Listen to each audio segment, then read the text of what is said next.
दिन अचानक उस समुद्र के किनारे एक जहाज आकर खड़ा हो जाता है। वो जहाज कहाँ से आया है, कौन लेकर आया है, कोई नहीं जानता था। लेकिन जो भी उस जहाज के आसपास से गुजरता था तो उसमें बड़ी भयानक हंसने की आवाज आती थी। पर वो जहाज देखने में काफी खूबसूरत था।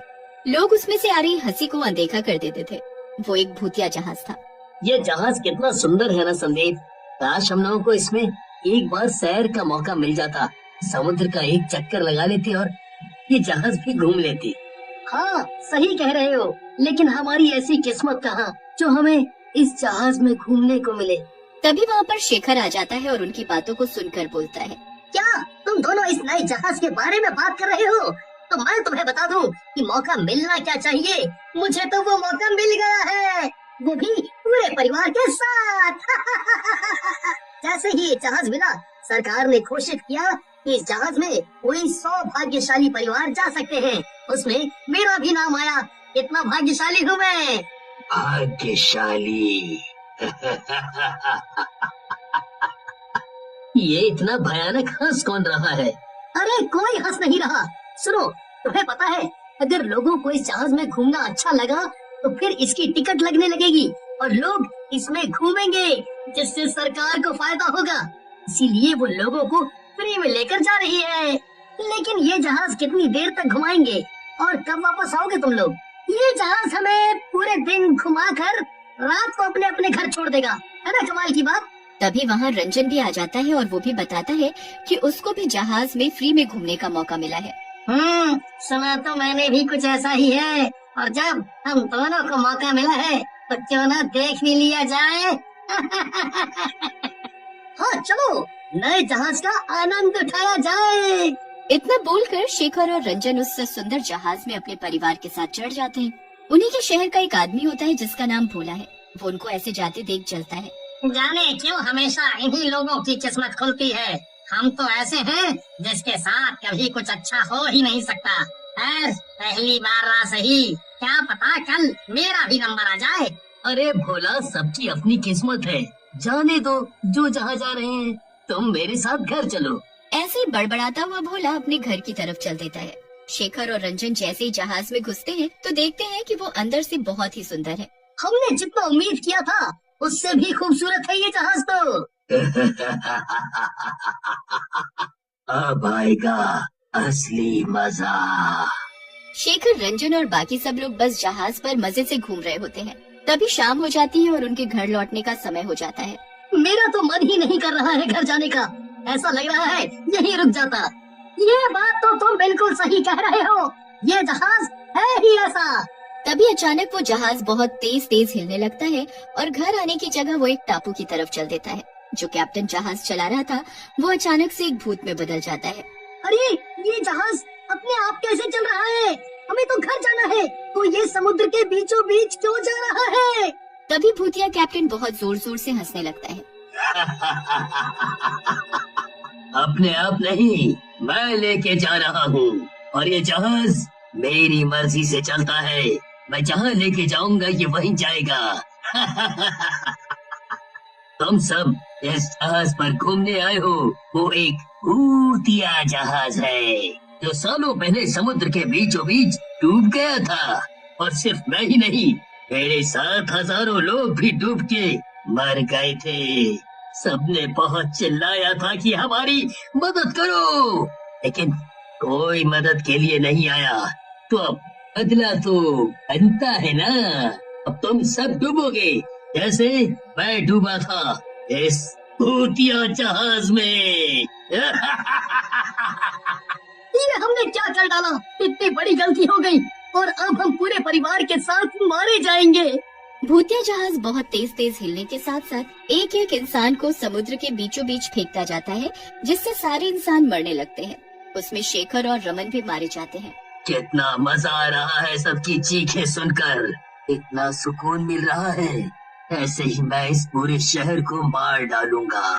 कितना अच्छा हूँ मैं जो सबको उनके परिवार के साथ खत्म कर रहा हूँ, ताकि इन लोगों के जाने के बाद किसी को कोई दुख ना पहुँचे।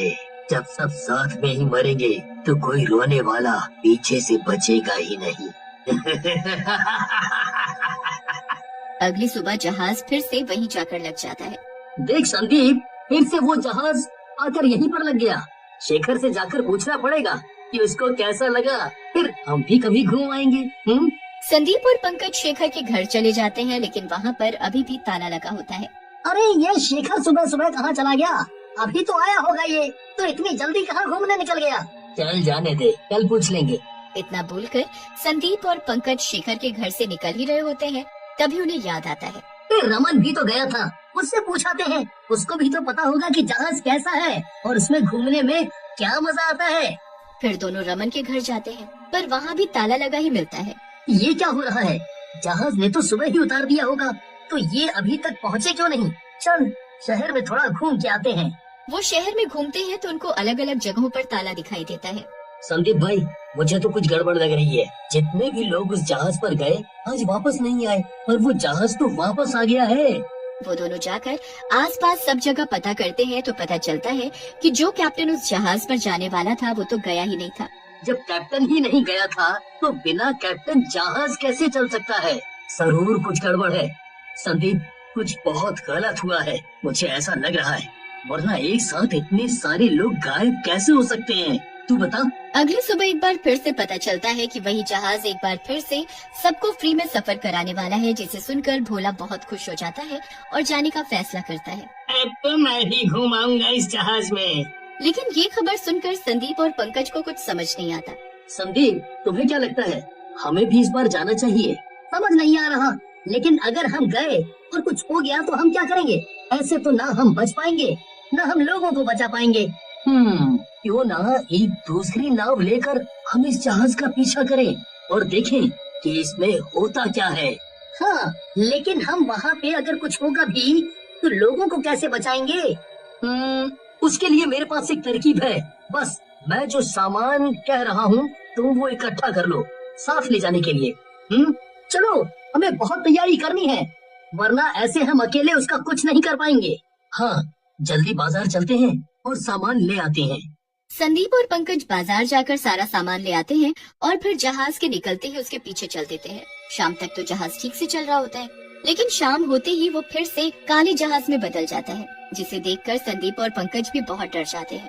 पंकज, तुम्हें सुनाई दे रहा है? जहाज में से अजीब सी आवाजें आ रही हैं। आज मैं फिर से तुम लोगों को मार डालूंगा। तभी पंकज बोल उठता है, मेरे पास एक उपाय है, क्यों ना हम इस जहाज के नीचे छेद कर दें, जिससे जहाज डूब जाए, और जहाज डूबेगा तो हम यहाँ से भाग जाएंगे। बात तो ठीक है, लेकिन उससे पहले हमें सारे लोगों को बचा कर लेके जाना होगा, और हमारे पास सिर्फ रात का समय है। भूत भूतिया जहाज में से लगातार लोगों को समुद्र में फेंक रहा था, और जितने भी लोग पानी में गिरते हैं, संदीप और पंकज सबको बचाने की पूरी कोशिश करते हैं, लेकिन फिर भी कुछ लोग मर ही जाते हैं। उसके बाद वो फिर से जहाज के पास आते हैं और इस बार आरी लेकर आते हैं और चारों तरफ से उस जहाज में छेद करने लगते हैं। कौन है जिसकी इतनी हिम्मत हुई ये मेरे जहाज को नुकसान पहुंचा रहा है? लेकिन पंकज और संदीप बिना डरे जहाज पर तेज तेज आरी चलाते रहते हैं। लगे रहो पंकज, जरूर हमें सफलता मिलेगी। हाँ, मैं पूरी कोशिश कर रहा हूँ संदीप, और हमें सफलता जरूर मिलेगी, तुम भी लगे रहो। थोड़ी देर बाद जहाज में छेद होने लगता है, जिससे वो जहाज एक बार फिर डूबने लगता है। जैसे ही जहाज डूबता है, पंकज और संदीप बाकी के लोगों को सेफ्टी सामान के सहारे बचा लेते हैं और सब अपने घर की तरफ आ जाते हैं। तुम दोनों का शुक्रिया अदा कैसे करूं? तुम दोनों ने मेरी जान बचाई है, मुझे माफ कर दो। कोई बात नहीं भोला, होता है, जाओ तुम घर जाओ। अगली सुबह होती है, लेकिन आज वो भूतिया जहाज किनारे पर आकर नहीं खड़ा होता, जिससे पंकज और संदीप चैन की सांस लेते हैं।